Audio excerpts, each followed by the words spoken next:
Colin and I are going to bring us home now. So I'm going to do my Open UK update, and then we will segue very neatly into the summing up and thank yous and get us all off on our way. The Open UK update. I'd just like to start off just by acknowledging the demise of NHS England. So, it's just got to get the elephant in the room out there. I mentioned at this conference last year that sometimes quality improvement in epilepsy feels like you're sort of running around like that Sideshow Bob thing, standing on rakes, and they leap up and they bang you in the face. And you're not making any progress. But then I said that, okay, so it actually feels like we are making progress down the 100-meter track towards the finish line. There's just a load of rakes along the way, and they keep leaping up and banging us in the face. Now, I raise this analogy again, and you may think that that's probably 1 or 2 times too many in 2 years. But the fact is that the NHS England thing is a bit of a rake to the face. So we just got to acknowledge that. We've been, looking for national guidance, standards, deliverables, and resource support at a national level for some time. Then we were very pleased with the transformation program that we were one of 3 chronic conditions to be part of that transformation process, and that through NHS England we had the delivery of the paediatric epilepsy bundle of care. So that was a significant tool, and maybe part of the reason why many of the metrics that Colin presented earlier on in the Epilepsy 12 audit data have improved over time. So we are seeing improvement, and the involvement of NHS England in that has been very welcome, and we've all embraced that with open arms, which is why I have transiently been the NHS England East of England Paediatric Epilepsy Clinical Lead, and will shortly stop being that because there will be no NHS England. So, okay, rake to the face. Just acknowledging that. But it's important for us to think about what we have got at our disposal and how we are going to continue to make progress. So, this journey starts, I'm going to say arbitrarily, with the Leicester inquiry in the early 2000s. So we had a huge problem that we uncovered nationally with overdiagnosis and misdiagnosis in paediatric epilepsy. And the British Paediatric Neurology Association came out in force and put in place many new processes, particularly the paediatric epilepsy training courses, and they instigated the regional epilepsy networks. So we stand here today in an Open UK and Epilepsy 12 conference. Open UK is just a confederation. It's just a coming together of the 14 UK epilepsy networks. And so just trying to be more than a sum of its parts. But each of those parts is incredibly important, and all of us should be part of a epilepsy network that is doing education and peer review and quality improvement. And without that, then Open UK is nothing. Now, in 2015, we came together and we confederated those epilepsy networks in order to speak with a louder voice. And that's where Open UK came into being. Since then, we've seen the founding in collaboration with the Royal College of Paediatrics and Child Health of the UK Epilepsy Programme Board.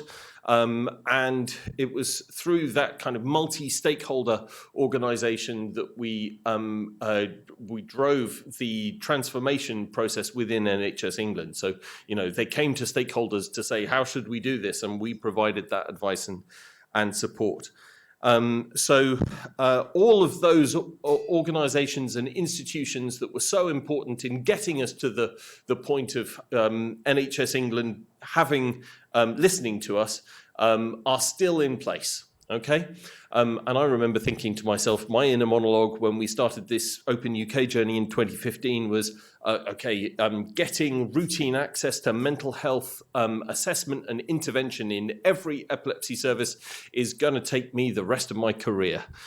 Because none of this is going to happen incredibly quickly. We know that we're making steady progress.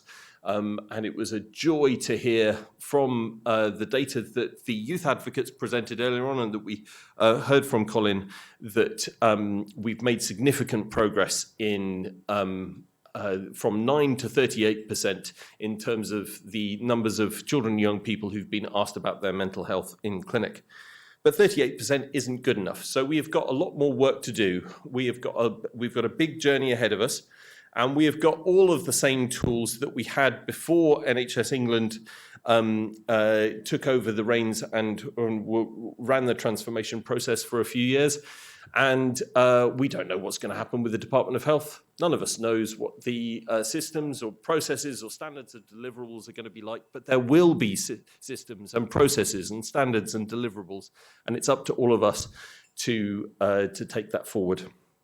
So I have a couple of asks of everybody here, everybody in this room, but in particular, everybody watching virtually. It's going to be incredibly important that you support your local epilepsy network. Okay, so the region you're in, engage with the network, present your patients to the network, deliver education, engage in quality improvement, make your network strong, because when the clinical networks are strong, then quality improvement will work well across the country. The other thing that is incredibly important is that we support the Epilepsy 12 national audit. If we don't measure our performance and then use that data to drive forward improvements in care, we're not going to get anywhere. Okay? So the most powerful tool that we have when we're looking for extra resource, and we've heard a lot about the extra resource we need today. So we've heard about the importance of mental health. We've heard about the importance of epilepsy nursing, not only being adequately staffed, but also in improving over time and increasing the complexity and the workload and the professionalism of a body of nurses who are delivering increasingly sophisticated care. So we know that we need more resources. We know that we need to increase the standards that we're aiming for over a period of time. And we will not be able to achieve that without Epilepsy 12 data. So I would implore you, please, to engage in the audit, get your patients into the audit, and most importantly, when you receive your data back, do something about it, present it regionally, create an action plan, and talk to commissioning bodies such as the integrated care systems about how you can take things forward. I'd just like to think about what our manifesto might be for the next year or so, maybe the next 5 years, who knows. So just thinking about what we've heard today in the conference. So I think that it was incredibly important that we heard that 38.2% of patients are being asked about their mental health. So as I've said before, that's a fantastic improvement, but that's still fewer than half of our patients being asked about it. So we have got a long way to go. It's great to hear that 76.6% of our patients have been supported with their mental health, but that still means that we've got a long way to go. Just to a few of the quotes from the youth advocates, I don't get why it isn't talked about more. I think that's really important. It's our job to talk about it more. It should start from the very beginning. So we have to engage with this idea about opening conversations about mental health from the very beginning. I learned something. I've been using the term mental health and sprinkling it like, sprinkles. But we're going to be using the term well-being now when in doubt. And really important that we all think about creating that safe space and that if we open a conversation and that's closed down, that we need to return to that another time. So just continue to make a safe space for discussions about mental health. It was a pleasure, of course, to hear from Helen about the Children's Epilepsy Surgery Service. So I hope now we're all convinced about the importance of epilepsy surgery, the way that it can change children and young people's lives, and also the incredible importance of us making referrals in a timely fashion when children meet criteria. So we've seen an increase by 44% in the referrals made to children's epilepsy surgery over the last 8 years. But we're still at a point where half of the referrals that we should be making are, in fact, getting to the Children's Epilepsy Surgery Service. So we need to have clear guidance on referral pathways. We need to have that important interplay with tertiary pediatric neurology referral. And we need to be able to communicate to young people and families that referral for epilepsy surgery assessment doesn't mean that they're making an agreement to proceed to surgery. So we need to gather the information to see so that we can provide all the information that children, young people need about surgery to know whether it's something that is in their interest or not. There is much to gain from early referral, but much to lose in finding out 15 years into your epilepsy that you're eligible for epilepsy surgery.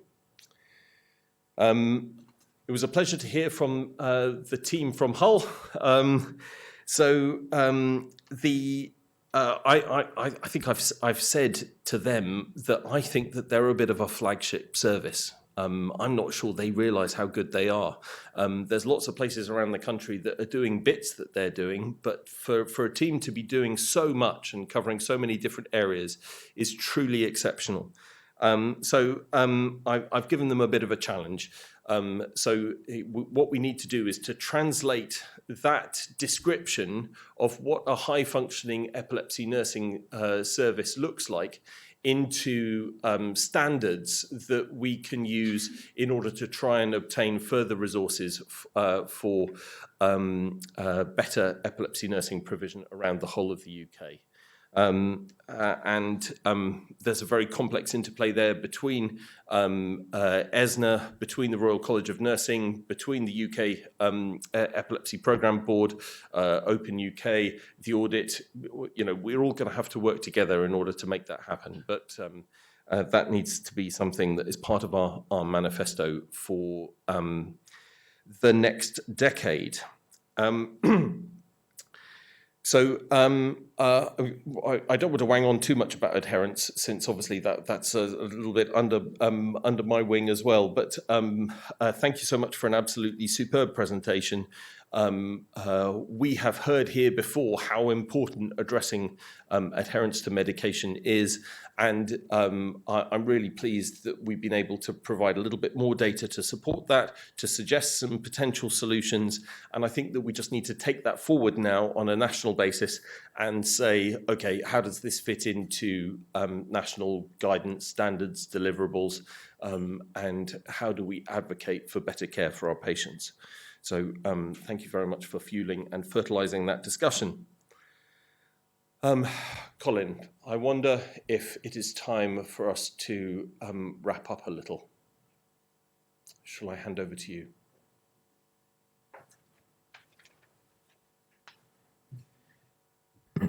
So I'm going to wrap up.